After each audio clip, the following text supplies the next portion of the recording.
the 900 block of North Lawndale Avenue Tuesday afternoon. Mahogany Walker was with her 23-year-old brother, Raekwon Stafford, on his front porch. Police told us a red vehicle drove by and a passenger fired off rounds. During the school year, even though we're doing e-learning, the children should still have an opportunity.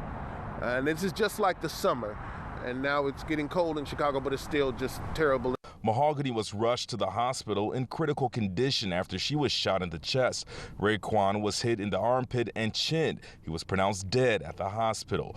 A crowd grew outside of the hospital Tuesday night as family waited for the latest in Mahogany's condition.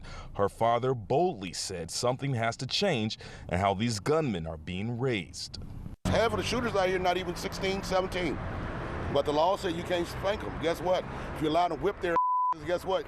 Your jails and your morgues and cemeteries would not be full, excuse the French. And police told us that 13-year-old has now been upgraded to good condition. However, they are still looking for a suspect in this shooting. For now, we're outside of Stroger Hospital. I'm Glenn Marshall, WGN News. Thank you, Glenn.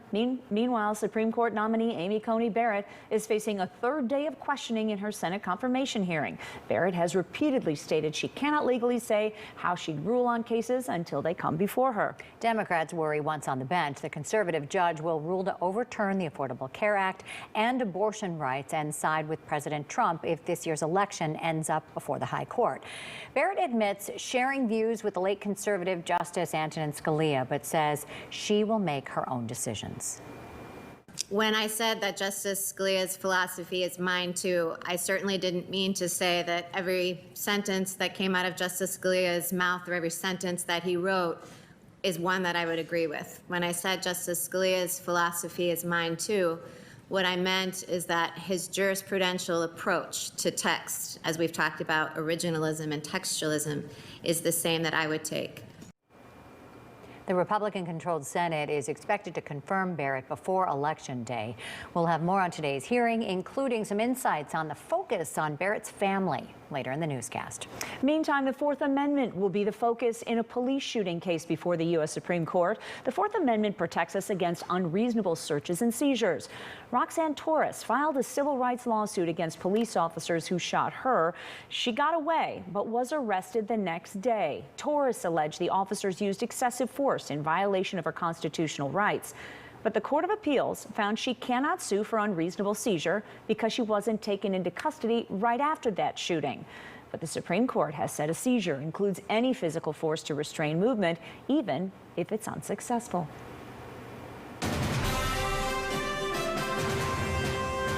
Early voting expands in Chicago today. WGN's Eric Rung is live at 17th and Miller with more on where people can cast their ballots. Hi, Eric.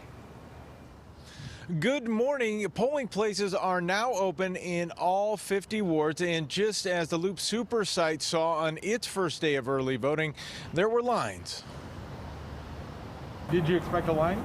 I actually thought it would be slightly longer, but I'm excited at what's in front of us right now. Are you happy there's a line? Yes, sir. Yes, sir. This is very important, so thank God everybody's coming out to vote this year. Now, while there are lines, Chicago voters are shattering records when it comes to mail-in voting. Close to 500,000 have been requested, while a little more than 13,000 voters have cast their ballots in person. For voters wishing to cast their ballots in person, you can do so at any of the 50 ward locations and the Loop Super site. Some ward polling places have been moved since the primaries just to make sure that they have a large enough space to accommodate a large number of people and still maintain social distancing. So you want to make sure and check before you go.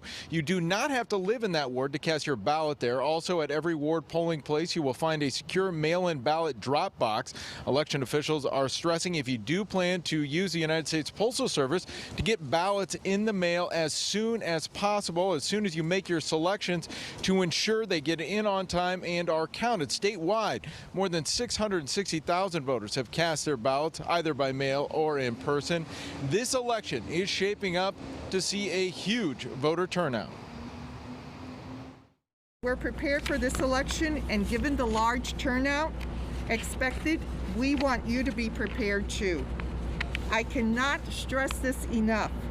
We encourage everyone to either vote by mail or vote early and plan your vote ahead of time. Now, if you want to vote in person early and you live in Cook County, you can do so starting next week. We're live in Pilsen. I'm Eric Rung, WGN News.